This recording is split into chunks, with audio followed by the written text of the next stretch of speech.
মানে ঘটনাটা কেন বললাম জানেন? এগুলো হলো বাটপারি। আপনি সিনেমা দেখছেন না, কিন্তু আপনার টাকা দিয়ে ক্রয় করা টিভি আপনার ঘরে চলছে, আপনার আমলনামাতে যাবে, চিন্তা করার কারণ নেই। আল্লাহর ভয় অন্তরে রাখবেন। অন্তরে যদি আল্লাহর ভয় থাকে, এসব সমস্ত গুনাহের কাছ থেকে বাঁচতে পারবো। আমাদের মা বোনটা তো সিরিয়ালে, কিছু কিছু মা বোনটা সিরিয়ালে এতটাই আসক্ত, সন্ধ্যে 7টার আগে সমস্ত কাজ, সংসারের কাজ গুছিয়ে ফেলে, এবার 7টা থেকে শুরু করে সিরিয়াল দেখা, রাত 10টা 11টা পর্যন্ত, নামাজও পড়ে না।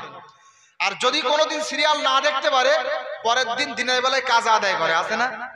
নামাজের কাজা হয় না, কিন্তু সিরিয়ালে ঠিক কাজা হয়। আমাদের সমাজে মেয়েরা পর্দা করে না, কিন্তু টিভির পর্দা ঠিকই আছে, ঠিক না? কোন জামানায় বাস করছি আমরা বলেন তো একটু? অন্তরে আল্লাহর ভয় রাখবেন। অন্তরে যদি আল্লাহর ভয় থাকে, সমস্ত প্রকার গুনাহ থেকে আমরা বাঁচতে পারবো, এটা আমাদের দ্বারা সম্ভব। কবি এজন্য বলছেন, যাদের হৃদয়ে আছে আল্লাহর ভয়, তারা কভু পথ ভুলে যায় না। আল্লাহর প্রেম ছাড়া এই দুনিয়ায় কারো কাছে কোনো কিছু চায় না।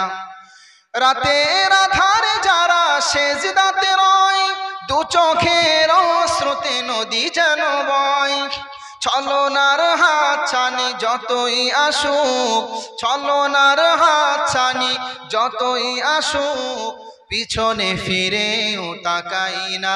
আল্লাহর প্রেম ছাড়া এই দুনিয়ায় কারো কাছে কোনো কিছু চাই না। যাদের হৃদয়ে আছে আল্লাহর ভয়, তারা কভু পথ ভুলে যায় না। আল্লাহর প্রেম ছাড়া এই দুনিয়ায় কারো কাছে কোনো কিছু চাই না। যাই হোক, রাত যেহেতু অনেক হয়েছে, এজন্য আর যে 6টা বৈশিষ্ট্য আছে ব্যাখ্যা করবো না, শুধু আয়াতগুলো পড়বো, তারপরে ইনশাল্লাহ শেষ হবে। এই 7টা বৈশিষ্ট্য সকলে ধারণ করার চেষ্টা করবেন। দ্বিতীয় নম্বর বৈশিষ্ট্য, ওয়াল্লাযীনা হুম লিয-যাকাতি ফাঈলুন। আল্লাহ বলছেন যারা যাকাত আদায় করে। যাকাত মানে আর্থিক যাকাত, যেটা আমরা বুঝি। আমরা রমজান মাসে যাকাত আদায় করে থাকি, এই যাকাত আপনারা দিবেন। যদি কেউ যাকাত না দেয়, আল্লাহ রাব্বুল আলামিন তাদেরকে শাস্তির কথা জানিয়েছেন। আল্লাহ বলছেন, ওয়াল্লাযীনা ইয়াকনিজুনা আয-যাহাবা ওয়াল ফিদ্দাতা ওয়ালা ইউনফিকুনাহা ফি সাবিলিল্লাহ ফাবাশশিরহুম বিআযাবিন আলীম। বলেন আল্লাহু আকবার।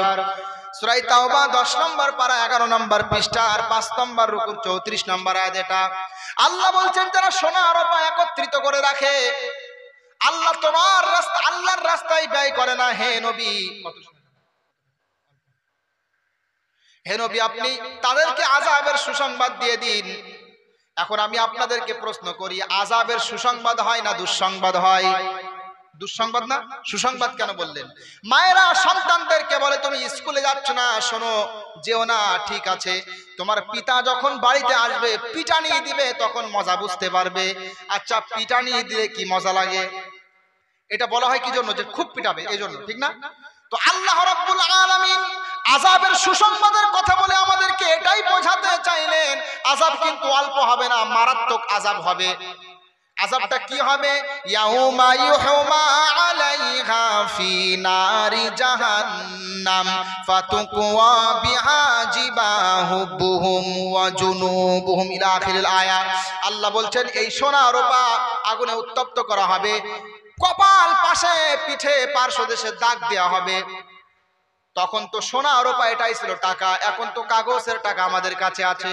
এই টাকা যদি কেউ একত্রিত করে রাখে, এর কারণেও শাস্তি পেতে হবে। এরপরে মুমিনদের আরেকটা বৈশিষ্ট্য হলো ওয়াল্লাযীনা হুম লিফুরুজিহিম হাফিজুন। বলেন আল্লাহু আকবার। আল্লাহ বলছেন যারা তাদের লজ্জাস্থানের সংরক্ষণ করে, তার মানে জিনা ব্যভিচারে লিপ্ত হয় না, ব্যভিচারে লিপ্ত হয় না, অবৈধ সম্পর্কে লিপ্ত হয় না, পরকীয়াতে লিপ্ত হয় না। এটা হলো মুমিনের বৈশিষ্ট্য। আল্লাহ বলছেন ওয়ালা তাকরাবুজ জিনা ইন্নাহু কানা ফাহিশাতাও ওয়া সাআ সাবিলা। বলেন আল্লাহু আকবার। সূরা বনী ইসরাঈল 15 নম্বর পারা 4 নম্বর পৃষ্ঠা 3 নম্বর পৃষ্ঠা 4 নম্বর রুকুর 38 নম্বর আয়াত। এটা আল্লাহ বলছেন তোমরা ব্যভিচারে লিপ্ত হয়ো না। নিশ্চয়ই ব্যভিচার এটা একটা অশ্লীল কর্ম, নিশ্চয়ই এটা একটা খারাপ পন্থা। এরপরে মুমিনের বৈশিষ্ট্য হলো ওয়াল্লাযীনা হুম লিআমানাতিহিম ওয়া আহদিহিম রাউন। আল্লাহ বলছেন মুমিনের বৈশিষ্ট্য হলো তারা আমানতের খেয়ানত করে না, অঙ্গীকার প্রতিশ্রুতি করলে সেটা পূরণ করে, রক্ষা করে। ইন্নাল্লাহা ইয়া'মুরুকুম আন তুআদ্দুল আমানাতি ইলা আহলিহা, আল্লাহ তোমাদেরকে আদেশ করে তোমরা আমানতের পাওনাদার যে তার হক তার কাছে ফিরিয়ে দাও। আমরা মনে করি শুধু এতটুকুই আমানত, কেউ 10 টাকা আমার কাছে রাখলো তাকে ফেরত দিতে হবে, এতটুকুই না। আমানত ব্যাপক অর্থ। আপনি মনে করেন মাঠে গিয়েছেন জোন হিসাবে, জোন সকাল 8টা থেকে নিয়ে দুপুর 12টা পর্যন্ত কাজ করবেন, 500 টাকা আপনাকে দেবে। এই সময়টা আপনার কাছে আমানত। এই সময়ে শুধু খাওয়া আর প্রাকৃতিক প্রয়োজন পূরণ করা, এই দুটো মালিকের পক্ষ থেকে অনুমতি থাকে। এখন মাঠে গিয়ে চাষ করতে গিয়েছেন মনে করেন জন হিসাবে, যাওয়ার পরে যদি আপনি বিড়ি খেয়ে খেয়ে সময় নষ্ট করেন তাহলে এটা আমানতের খেয়ানত হবে, বুঝলেন?